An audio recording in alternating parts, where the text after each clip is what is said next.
Hey guys, welcome to my YouTube channel. My name is Mason, and today we're going to be talking about 10 tips that are going to make you a better guitar player. Okay, number one is going to be learn to fail, because you're going to fail and you're going to fail a lot. Day number one that you pick the guitar up, it's not going to go well probably unless you've had some lessons before, but I mean, the first time you pick up the instrument and you try to play it yourself, your fingers aren't going to want to do what you ask them to do. Your fingertips are going to hurt a lot, especially if you're playing an acoustic like this one. And, from personal experience, the first time that I played an acoustic guitar, I played with my thumb for some reason over the top, like this,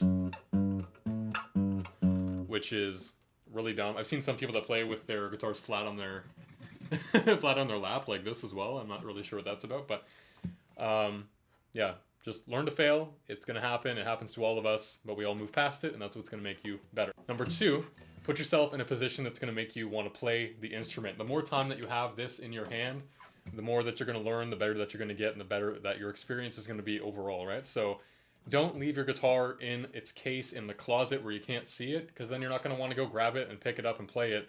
What you really want to do, preferably, is have it on the stand, have it somewhere in your living room, in your bedroom, wherever you're normally hanging out, and put it there that you can see it so you want to pick it up. And that brings me to rule number three. Get a guitar or an instrument that's going to make you want to play it. If you want to play some shreddy metal stuff and you have like an acoustic guitar, that's probably not going to make you want to pick it up very often, right? When I first started playing, I played an acoustic for a little bit up until I graduated my grade 8 year. And then my mom bought me an electric guitar, which was a pretty crappy one to be honest, but it made me want to play it. I had like a little 5-watt Dean Markley practice amp, and I turned the gain up all the way and the bass up all the way and just like chug the shit out of it, you know what I mean? Number four, keep notes. Keep notes of what you want to accomplish, keep notes of what you need to work on, keep notes of lyrics and song ideas and whatever else it is that you want to work on. It's going to help keep you organized, and when you sit down for whatever amount of time that you have to practice, it's going to really help you out. It helps me out. I keep notes for absolutely everything, up to the point of being almost obsessive compulsive about it, but that's not really a big deal. But yeah, write shit down. Number five, we're halfway there now. Every time you sit down with your instrument, take the time to have a little bit of fun, noodle around a little bit, play some stuff that's just kind of gonna loosen up your hands and stretch everything out, but then commit to getting something accomplished. Every time that you sit down with the guitar, even if it's only for 5 minutes, work on getting your fingers moving together, work on finger independence, work on picking, work on learning a new chord, whatever it is that you want to work on at that time, just try to commit to getting something accomplished. Number six, this one is big for me. It's something that I've done a lot, and it's something that I'm working on not doing as much anymore. And that is, don't let the fact that getting obsessed about gear, we're guitar players, we love amps and we love guitars and we love pedals and shit like that. Don't let the gear ruin the fact that you're supposed to be practicing and getting better at your instrument. Don't focus so heavily on the next amp you're going to get, or the next guitar you're going to get, or the next pedal you want to buy, and let that get in the way of you actually practicing and learning how to play your instrument better.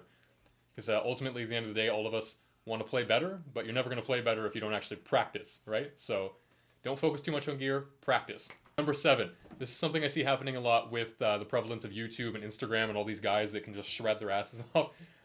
Don't let the fact that there's people out there who are like total virtuosos on the instrument, disappoint you and make you feel like you can't do what they can do. Every single person, if it's John Petrucci, if it's Jimi Hendrix, Van Halen, all those guys started playing and they started doing the exact same stuff you're trying to do, playing basic chords, playing basic scales, So you got to learn that stuff first. It's the foundation of what you're doing. And if you don't learn that stuff, you're never going to get to where they are. So look up to those guys, but don't let it discourage you. 8. Okay, so number 8 is going to be that we do not want to let the fact that we might get jealous or envious of other people's playing. This kind of goes along with the last one about the virtuosos.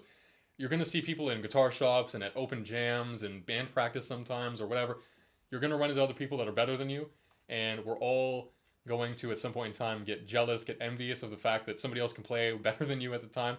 Everybody started where you're starting. Everybody is moving forward, and as long as we're moving forward, that's a good thing.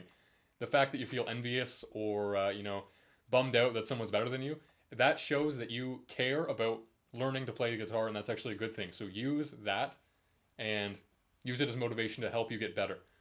Every single day, try and put a little bit of work into it. If it's 5 minutes a day, any consistent practice you can put into this is going to make you better at the end of the day. So keep working at it. 9, define what success means to you. All of us are, wanting to be musicians. We're all wanting to learn to play guitar, but we all have different goals, right? So if you're the kind of person that just wants to sit down and, play some open chords around a campfire with your friends and sing some songs, then that's fine. If that's what you want to do, do that.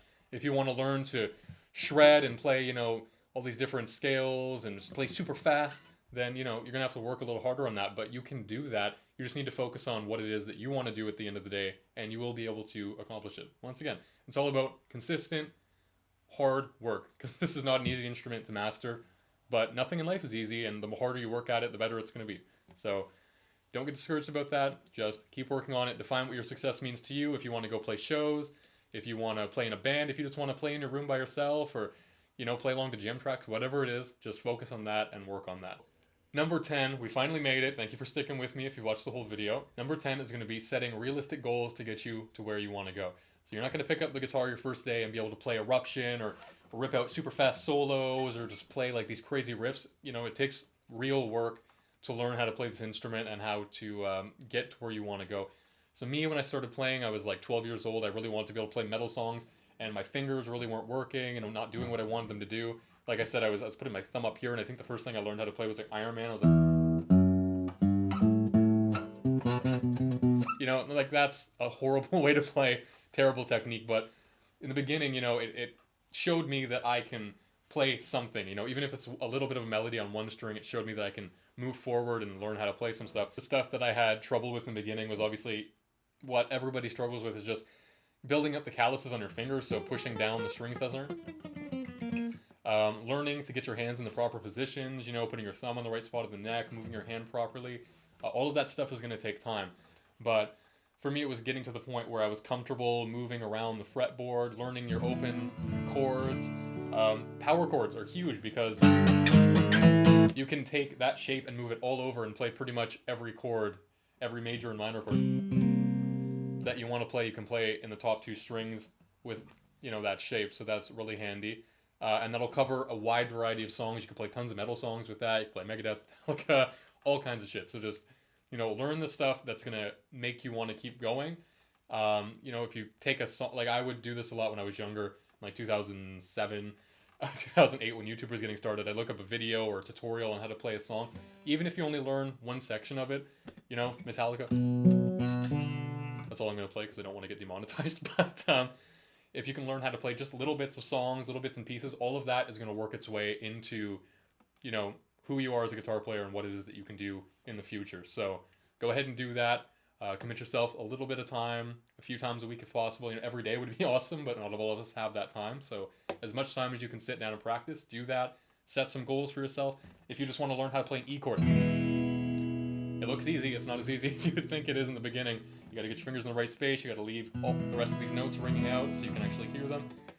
Even if it's only that is one step closer to, ultimately being able to play more complicated stuff. So keep working at it. Stay focused. Don't get down on yourself. If it's hard in the beginning, it's hard for all of us in the beginning. So keep at it, and I will catch you guys next time. So if you like this video, leave me a thumbs up, a like, share with your friends so I can help out as many people as possible, because ultimately that's what I would like to do.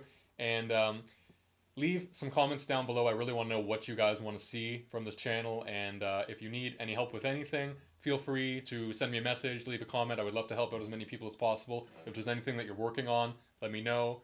I'll do what I can to help you guys out. So until next time, I've been Mason. You've been you guys. You've been awesome. Thank you very much, and I will catch you next time.